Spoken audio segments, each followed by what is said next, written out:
Aku tidak bisa tidur nyenyak malam itu. Bahkan, setelah akhirnya aku berhasil menyuruh otakku berhenti berpikir.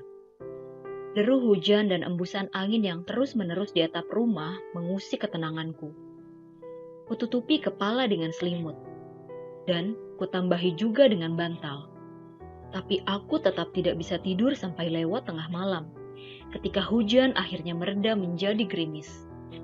Hanya kabut tebal yang bisa kulihat dari jendela kamarku keesokan paginya, dan aku mulai mengalami klaustrofobia. Langit hampir tak pernah terlihat di sini. Rasanya seperti berada di dalam penjara. Sarapan dengan Charlie berlangsung hening.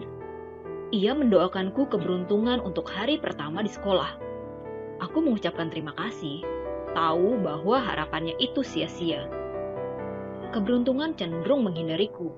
Charlie berangkat lebih dulu, menuju kantor polisi yang merupakan istri sekaligus keluarganya.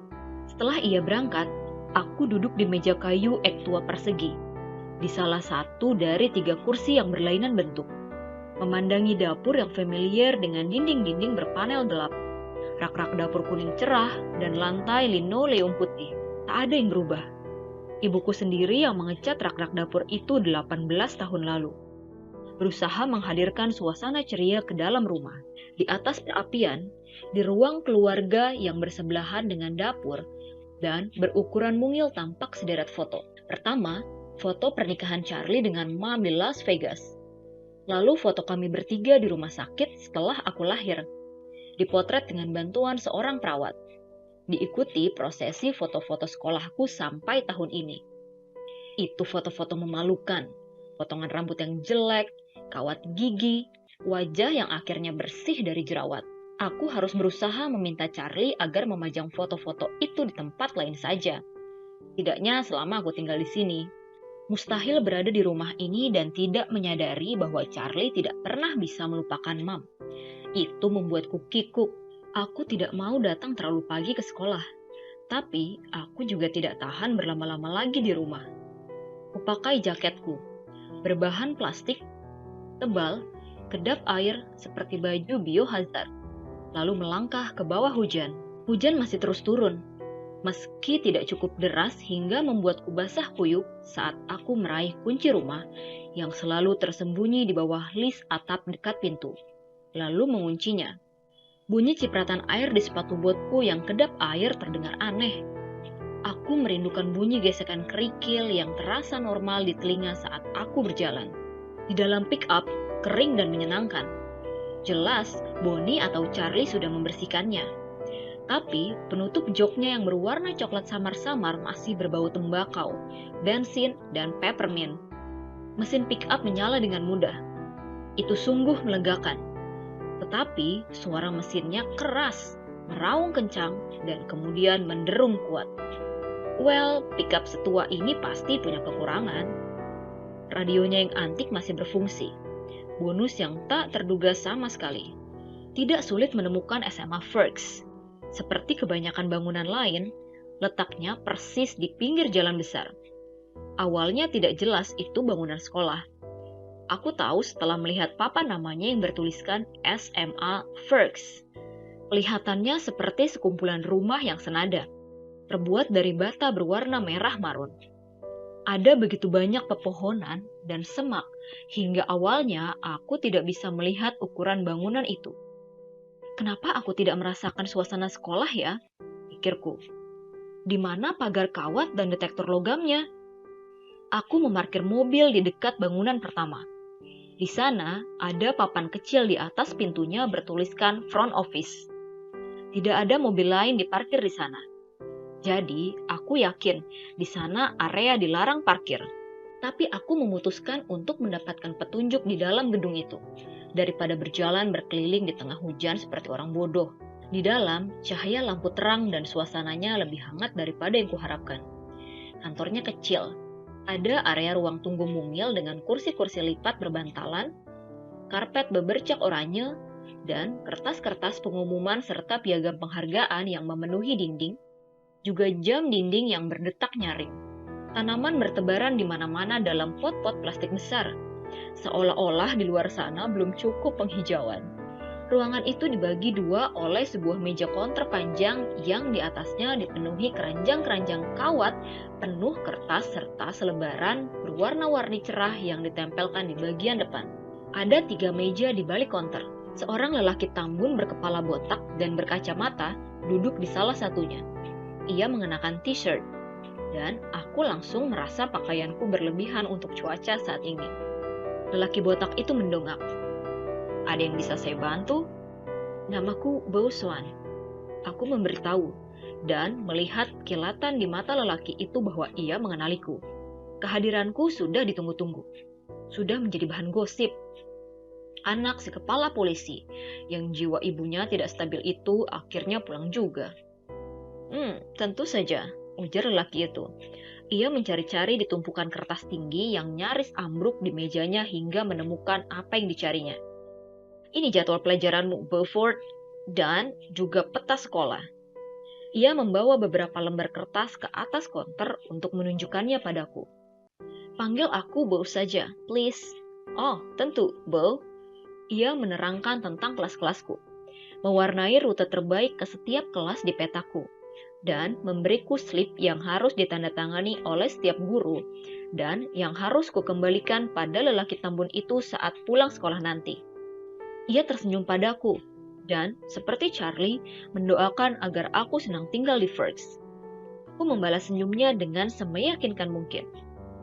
Ketika aku kembali pada pick-upku, murid-murid lain sudah mulai berdatangan. Aku mengemudikan mobil mengelilingi sekolah, mengikuti deretan mobil-mobil lain. Sebagian besar mobil tua seperti mobilku. Tak ada yang mewah. Di tempat asalku, aku tinggal di salah satu kawasan pemukiman menengah ke bawah yang termasuk dalam Paradise Valley District. Jadi di sana merupakan hal biasa melihat mobil Mercedes atau Porsche baru di lapangan parkir murid. Mobil yang paling bagus di sini adalah Volvo perak terbaru, dan itu terlihat mencolok. Aku cepat-cepat mematikan mesin begitu sudah mendapatkan tempat parkir, agar bunyi mesin yang memekakan telinga itu tidak menarik perhatian orang kepadaku. Aku pelajari peta sekolah di dalam mobil, berusaha menghafalnya sekarang. Mudah-mudahan aku tidak perlu berjalan berkeliling dengan peta itu menempel di hidungku sepanjang hari. Aku jejalkan semua barang bawaanku ke ransel, menyampirkannya ke pundak, dan menarik napas dalam-dalam. Tidak mungkin sepayah itu, dustaku pada diri sendiri. Jujur saja, ini bukan persoalan antara hidup dan mati. Ini hanya SMA. Tidak ada yang bakal menggigitku. Aku akhirnya menghembuskan napas dan melangkah turun dari pick-up. Kutarik tudung jaketku menutupi wajah saat aku berjalan di trotoar sesak yang dijali anak remaja. Jaket hitam polosku tidak terlihat mencolok. Aku menyadarinya dengan lega. Meski tidak banyak yang bisa kulakukan untuk menyembunyikan tinggi badanku. Aku membukukan pundak dan menundukkan kepala. Ketika aku sampai di dekat kafetaria, gedung nomor 3 dengan gampang terlihat. Angka 3 besar berwarna hitam dicat di atas petak berwarna putih di sudut timur. Aku mengikuti 2 remaja berjas hujan unisex melewati pintu. Ruang kelasnya kecil. Orang-orang di depanku berhenti tepat di bagian dalam pintu untuk menggantungkan jas hujan mereka di deretan panjang kaitan di dinding. Aku meniru mereka. Ternyata keduanya cewek, satu berambut pirang dan berkulit putih porselen. Sementara yang satunya juga berkulit pucat tapi berambut coklat terang. Setidaknya kulitku tidak bakal mencolok di sini. Aku bawa slipku ke guru, seorang wanita bertubuh langsing dengan rambut mulai menipis yang kalau menurut papan nama di mejanya bernama Miss Mason. Wanita itu melongo begitu melihat namaku. Buat hatiku kecut. Dan aku bisa merasakan darah seolah mengalir deras ke wajahku. Tak diragukan lagi menimbulkan bercak-bercak tak menarik di pipi dan leherku. Setidaknya, ia menyuruhku duduk di meja kosong bagian belakang tanpa memperkenalkanku ke seisi kelas. Sebisa mungkin, aku berusaha melipat badan di meja yang kecil itu agar tidak menarik perhatian. Lebih sulit bagi teman-teman sekelasku memandangiku kalau aku duduk di belakang. Tapi entah bagaimana caranya, mereka masih bisa melakukannya. Aku menunduk menekuni daftar bacaan yang diberikan guru kepadaku. Standar saja, Brownie, Shakespeare, Chaucer, Faulkner. Aku sudah membaca semuanya. dan itu melegakan, sekaligus membosankan. Aku bertanya-tanya, apakah mau mengirimkan map berisi esai-esai lamaku, ataukah ia akan menganggapku curang. Benakku membayangkan berbagai perdebatan dengan Mam sementara guru terus mengoceh dengan membosankan. Ketika lonceng berbunyi, seorang cewek kurus dan pucat dengan kulit bermasalah dan rambut hitam lepek mencondongkan badan untuk menyapaku. "Kau Beaufort Swan kan?" Ia memancarkan aura cewek yang terlalu suka menolong. Tipe anggota klub catur. "Beau," aku mengoreksi.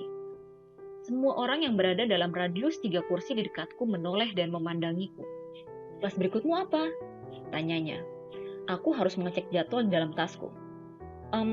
Pemerintahan bersama Jefferson di gedung 6. Kemanapun aku menatap, mataku beradu dengan mata-mata penasaran. "Aku akan ke gedung 4. Aku bisa menunjukkan jalannya padamu." Jelas memang tipe yang terlalu suka menolong. "Aku Erika," ia menambahkan. Aku memaksakan diri tersenyum. "Frims." Kami memakai jaket dan berjalan menembus hujan yang tampaknya semakin deras. Beberapa orang sepertinya berjalan terlalu dekat di belakang kami, seperti berusaha menguping atau semacamnya. Kuharap itu bukan karena aku yang paranoid. "Jadi, di sini jauh berbeda dengan Phoenix ya?" tanyanya. "Sangat. Di sana tidak terlalu sering turun hujan kan? 3 atau 4 kali setahun." "Wow, bagaimana rasanya itu?" Ia bertanya-tanya. Terik," jawabku. "Tapi kulitmu tidak terlalu coklat." Ibuku setengah albino." Erika memandangi wajahku dengan was-was, dan aku menahan diri agar tidak mengerang.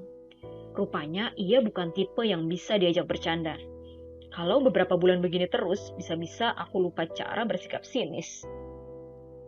Kami berjalan kembali ke arah kafetaria, menuju gedung-gedung di selatan di dekat gimnasium.